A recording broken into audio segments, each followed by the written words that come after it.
नमस्कार दोस्तों स्वागत है आप सभी का आपके अपने स्किल ट्रेनर यूट्यूब चैनल में। तो फाइनली दोस्तों आईटीआई डिप्लोमा या डिग्री कोर्सेज जिन लोगों ने किए हुए हैं उन लोगों के लिए काफ़ी अच्छी खबर निकल कर आई है बीएनपी की तरफ से। दोस्तों बीएनपी का मतलब होता है बैंक नोट प्रेस। दोस्तों ये भारत सरकार की कंपनी है और ये कंपनी भारत में नोट छपाई का काम करती है। दोस्तों कल ही बीएनपी ने काफ़ी सारी पोस्टों पर वैकेंसी निकाली है, तो चलिए दोस्तों उन वैकेंसी के बारे में देखते हैं। तो दोस्तों ये वैकेंसी निकली है बैंक नोट प्रेस की देवास की तरफ से। दोस्तों आप ये देख सकते हो कि ये यहाँ पर लिखा हुआ है bank note press Dewas Madhya Pradesh. दोस्तों ये बैंक नोट प्रेस ये हमारी जो है ये कंपनी मध्य प्रदेश में है और इसने काफ़ी सारी पोस्टों पर वैकेंसी निकाली हुई है। तो दोस्तों आप देख सकते हो ये रहे काफ़ी सारे पोस्ट और ये उनकी काफ़ी सारी वैकेंसी। तो दोस्तों सबसे पहली हमारी पोस्ट है वो है वेलफेयर ऑफिसर की। तो दोस्तों यहाँ पे सबसे पहली पोस्ट आपकी रहेगी वेलफेयर ऑफिसर की। दोस्तों अगर मैं वेलफेयर ऑफिसर की सैलरी की बात करूँ तो दोस्तों यहाँ पे आपको 29,740 से 1,03,000 सैलरी यहाँ पे आपको मिलेगी। लेवल 82 के हिसाब से यहाँ पे आपको सैलरी मिलेगी। दोस्तों अगर मैं एज लिमिट की बात करूँ तो टोटल एज लिमिट आपकी 30 ईयर्स होनी चाहिए। अगर 30 साल से आपकी ज़्यादा उम्र है तो आप इसमें एलिजिबल नहीं हो। 30 साल से आपकी आपकी उम्र होनी चाहिए। दोस्तों अगर मैं टोटल पोस्ट की यहाँ पे बात करूँ तो दोस्तों यहाँ पे एक पोस्ट है वो भी दोस्तों यूआर की रहेगी।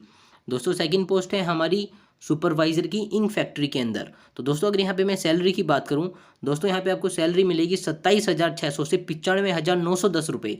दोस्तों यहाँ पे आपको लेवल पे आपका रहेगा S1। दोस्तों यहाँ भी अगर मैं एज लिमिट की बात करूँ तो आपकी एज लिमिट रहेगी 30 ईयर्स। और दोस्तों अगर यहाँ भी मैं वैकेंसी की बात करूँ तो दोस्तों यहाँ भी एक वैकेंसी निकली है, वो वैकेंसी रहेगी यूआर के लिए।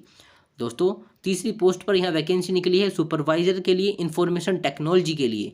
दोस्तों अगर मैं सुपरवाइजर ऑफ इंफॉर्मेशन टेक्नोलॉजी की बात करूँ तो यहाँ पर भी सुपरवाइजर को सैलरी मिलेगी 27,600 से 95,910 रुपये। दोस्तों यहाँ पे आपका लेवल रहेगा S1। और दोस्तों अगर मैं एज लिमिट की बात करूँ तो एज लिमिट रहेगी 30 साल। और दोस्तों अगर मैं वैकेंसी की बात करूँ तो यहाँ पर भी एक वैकेंसी निकली है और वो वैकेंसी यहाँ पर रहेगी SC के लिए। ये एक वैकेंसी निकली है SC के लिए। दोस्तों चौथा पोस्ट है हमारे यहाँ पे जूनियर ऑफिस असिस्टेंट। दोस्तों चौथी पोस्ट पर वैकेंसी निकली है जूनियर ऑफिस असिस्टेंट की। और दोस्तों अगर मैं पे स्केल की बात करूं तो यहाँ पे सैलरी मिलेगी 21,540 से 77,160 रुपये। दोस्तों अगर मैं लेवल की बात करूं तो B3 आपका लेवल रहेगा। और दोस्तों अगर मैं एज लिमिट की बात करूं तो दोस्तों यहाँ पे एज लिमिट रहेगी 28 ईयर्स यानी कि 28 साल।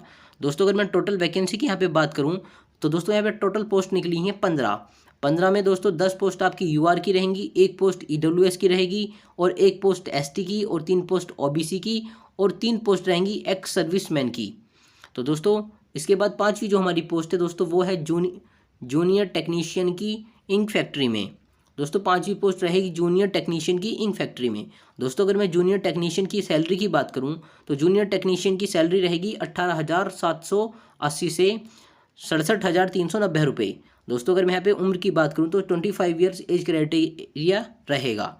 दोस्तों अगर टोटल पोस्ट की बात करूँ तो दोस्तों टोटल पोस्ट रहेंगी जूनियर टेक्नीशियन की 60, यूआर की 27, ईडब्ल्यूएस की 5, एससी की 8 और एसटी की 4, ओबीसी की 16 और पीडब्ल्यूडी की एक वैकेंसी यहाँ पर रहने वाली है।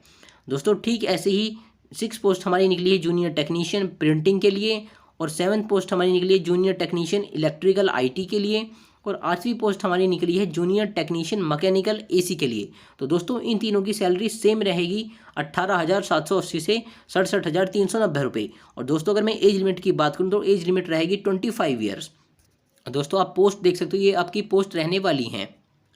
दोस्तों इसके बाद मैं अगर बात करूँ तो दोस्तों इसके बाद हमारी कुछ 2 वैकेंसी निकली हैं मिंट नोएडा में। दोस्तों ये वैकेंसी आपकी रहेंगी नोएडा के अंदर। तो दोस्तों यहाँ पे हमारी जो 9th पोस्ट है उसका नाम है सेक्रेटरियल असिस्टेंट। तो दोस्तों सेक्रेटरियल असिस्टेंट की अगर मैं सैलरी की बात करूँ तो यहाँ पे आपको सैलरी मिलेगी 23,910 से 85,570 रुपये।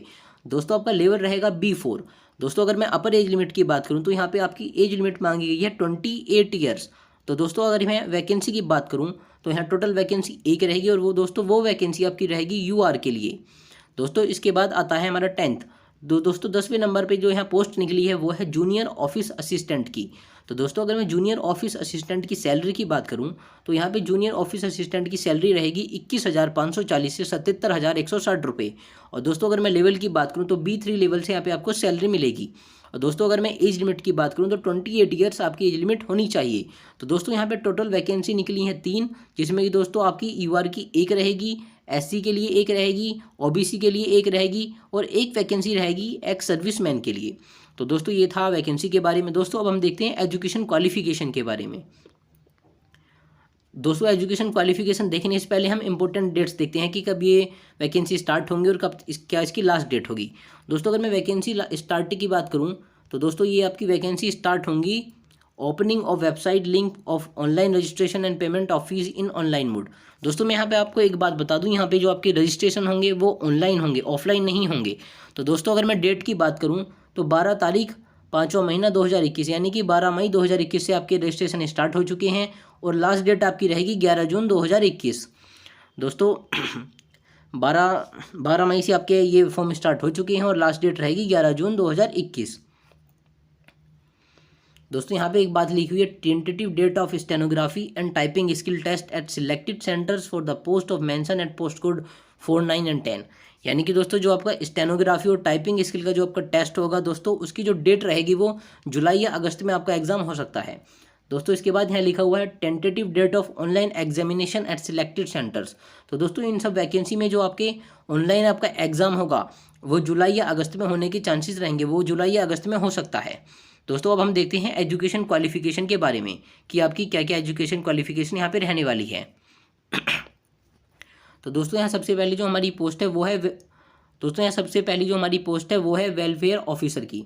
तो दोस्तों अगर मैं वेलफेयर ऑफिसर की पोस्ट की बात करूँ, दोस्तों अगर हम वेलफेयर ऑफिसर की एजुकेशन क्वालिफिकेशन की बात करें तो यहाँ पे आपसे मांगा गया है possess a degree of university recognized by the state government in the behalf has obtained a degree or diploma in social science। यानी कि दोस्तों आपने किसी भी इंस्टीट्यूट से, किसी भी यूनिवर्सिटी से आपके पास में बैचलर की डिग्री होनी चाहिए और डिप्लोमा होना चाहिए आपके पास में सोशल साइंस का।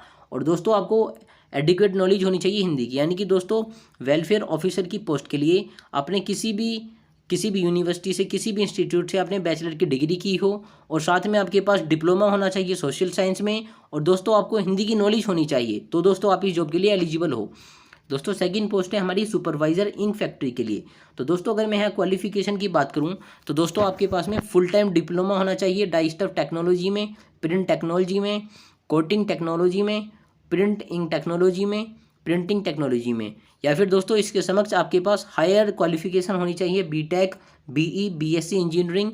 दोस्तों अगर आपके पास में डिप्लोमा के साथ साथ अगर आपके पास में हायर एजुकेशन आपने की हुई है बीटेक, बीई, बीएससी, तो भी दोस्तों आप इस जॉब के लिए एलिजिबल हो।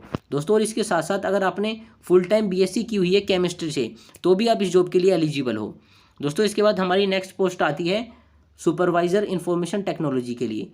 दोस्तों अगर मैं यहाँ पे एजुकेशन क्वालिफिकेशन की बात करूँ तो full time diploma in engineering in IT computer and engineering. दोस्तों यहाँ पे आपके पास में बीई, बीटेक, बीएससी होना चाहिए इंजीनियरिंग या फिर कंप्यूटर साइंस में, तो दोस्तों आप जब इस जॉब के लिए एलिजिबल हो। दोस्तों इसके बाद हमारी नेक्स्ट पोस्ट आती है जूनियर ऑफिस असिस्टेंट की। दोस्तों अगर मैं जूनियर ऑफिस असिस्टेंट की पोस्ट की बात करूँ तो दोस्तों यहाँ आपसे मांगा गया है ग्रेजुएट एट लीस्ट 55% मार्क्स। दोस्तों आपके पास में आपने किसी भी स्ट्रीम से ग्रेजुएशन की हो और दोस्तों आपकी ग्रेजुएशन में एट लीस्ट यानी कि कम से कम 55% मार्क्स आपके होने चाहिए। और दोस्तों इसके साथ ही आपको कंप्यूटर की नॉलेज होनी चाहिए और दोस्तों आपकी टाइपिंग स्पीड होनी चाहिए इंग्लिश की 40 वर्ड पर मिनट और दोस्तों आपकी 30 वर्ड पर मिनट स्पीड होनी चाहिए हिंदी की टाइपिंग स्पीड की। दोस्तों इसके बाद हम नेक्स्ट पोस्ट हमारी आती है जूनियर टेक्नीशियन इंक फैक्ट्री। दोस्तों नेक्स्ट पोस्ट है हमारी जूनियर टेक्नीशियन की इंक फैक्ट्री में। तो दोस्तों अगर मैं इसकी एजुकेशन क्वालिफिकेशन की बात करूँ तो आपने फुल टाइम आईटीआई सर्टिफिकेट आपके पास होना चाहिए डाई स्टफ टेक्नोलॉजी में, या फिर आपके पास प्रिंट टेक्नोलॉजी में हो, सरफेस कोटिंग टेक्नोलॉजी में हो, या फिर प्रिंटिंग इंक टेक्नोलॉजी में हो, या फिर printing technology along with 1 year neck certificate from NCVT. और दोस्तों इसके साथ ही आपके पास में 1 साल का नेक सर्टिफिकेट होना चाहिए एनसीवीटी से। और दोस्तों इसके बाद नेक्स्ट पोस्ट हमारी आती है जूनियर टेक्नीशियन की प्रिंटिंग में। तो दोस्तों अगर मैं जूनियर टेक्नीशियन की बात करूं तो यहाँ आपसे जो क्वालिफिकेशन मांगी गई है वो दोस्तों आईटीआई सर्टिफिकेट आपके पास होना चाहिए प्रिंटिंग ट्रेड में, लिथो ऑफसेट मशीन माइंडर में, लेटर प्रेस मशीन माइंडर में, या फिर ऑफसेट प्रिंटिंग, या फिर प्लेट मेकिंग में, इलेक्ट्रोप्लेटिंग में, हैंड कंपोजिंग में, plate maker cum impositor along with 1 year NAC certification. तो दोस्तों इन सारी किसी भी स्पेशलाइजेशन से आपने आईटीआई की हो तो दोस्तों आप इस जॉब के लिए एलिजिबल हो। दोस्तों इसके बाद हमारी नेक्स्ट पोस्ट आती है जूनियर टेक्नीशियन की इलेक्ट्रिकल के लिए। और दोस्तों ये आपकी पोस्ट रहेगी जूनियर टेक्नीशियन इलेक्ट्रिकल की आईटी इंफॉर्मेशन टेक्नोलॉजी के लिए।